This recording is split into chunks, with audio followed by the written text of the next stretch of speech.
নিজের ভাই ও ভাইয়ের বউকে বিশ্বাস করে চরম বিপদের মুখে পড়তে চলেছে শ্যামলী। হ্যাঁ বন্ধুরা, কোন গোপনে মন ভেসেছে সিরিয়ালে আজকের পর্বে তোমরা এরকমটাই দেখতে পাবে। পুরো গল্পটা জানতে হলে প্লিজ লাইক দিয়ে সঙ্গে থেকো। শ্যামলী আর কোর্ট থেকে বাড়ি ফিরে এসেই দেখে যে তার ভাই আর ভাইয়ের বউ তার বাচ্চাকে নিয়ে এসে হাজির হয়েছে জোড়াবাড়িতে। তারা বসে খাওয়া দাওয়া করছে। সেটা দেখেই শ্যামলী অবাক হয়ে যায়। তার দিকে জিজ্ঞাসা করে যে তারা এখানে কেন এসেছে আর তার দিকে এখানে আসতে বলেছেই বাকি। শ্যামলী তার দিকে চলে যেতে বলে আমি বলছি এখানে তোরা কোনো দিনও আসবি না, তোদের সাথে আমার কোনো সম্পর্ক নেই। কিন্তু তার ভাইয়ের বউ কান্নাকাটি করতে থাকে, পায়ে হাতে ধরে ভাইয়ের বউ আর ভাই। তারা বলে যে আমার মেয়েকে নিয়ে আমরা যাব কোথায়, আমরা খেতে পাচ্ছি না। এইসব বলাতে তখন শ্যামলী বলে যে ঠিক আছে, তোদের মেয়েকে আমি নিয়ে রেখে দেবো, কিন্তু তোরা এখান থেকে চলে যা। এরপর মন্দারও তার দিকে হাত ধরে বার করে দেওয়ার চেষ্টা করে, কিন্তু তখন তার ভাইয়ের বউ বলে যে তার বাচ্চা ছোট, তাকে ছেড়ে সে থাকতে পারবে না, তার মা হারা হয়ে যাবে বাচ্চাটা। তখন শ্যামলী বলে যে ঠিক আছে, তাহলে তোদের জন্য আমি একটা ঘর ভাড়া করে দিচ্ছি আর তোরা সেখানেই থাকবি, কিন্তু এই বাড়ির দিকে চোখ তুলেও তাকাবি না।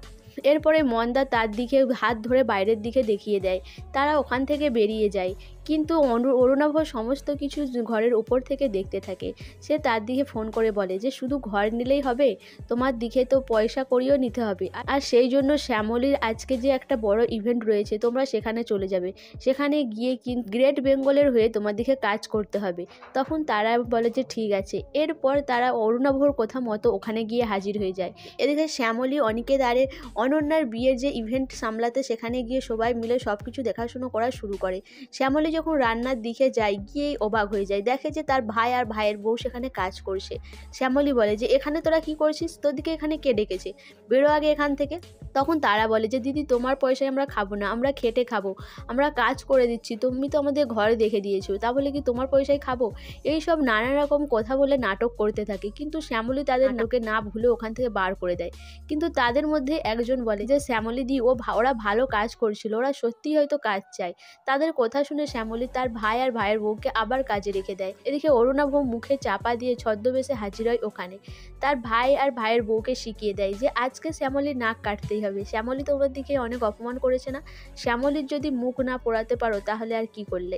তখন তারা বলে যে কি করতে হবে দাদা। তখন অরুণাভ বলে দেয় আজকে যা রান্না বান্না খাওয়া দাওয়ার জন্য তৈরি হবে সেই সমস্ত কিছু কিন্তু তোমরা নষ্ট করে দিবে। যা ওখানে পচা খাবার যা কিছু থাকবে সব কিছু ওই খাবারে মিশিয়ে দেবে।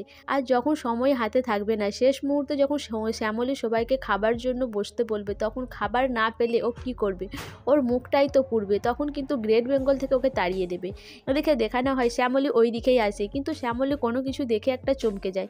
সো বন্ধুরা, শ্যামলী কি তাহলে তার ভাই আর ভাইয়ের বউকে অরুণাভর সাথে কথা বলতে দেখে নিয়েছে, সেই জন্য কি সে চমকে গেছে? শ্যামলী কি এই বিপদ থেকে নিজেকে নিজেই বাঁচাতে পারবে? তো তোমাদের কি মনে হয় অবশ্যই আমাকে কমেন্ট করে জানাবে। আর আমার ভিডিওটা ভালো লাগলে প্লিজ সাবস্ক্রাইব করে দিও, আর ফেসবুক থেকে দেখলে অবশ্যই ফলো করে দিও, আর তার সাথে সাথে একটা লাইক করো আর শেয়ার করে দিও।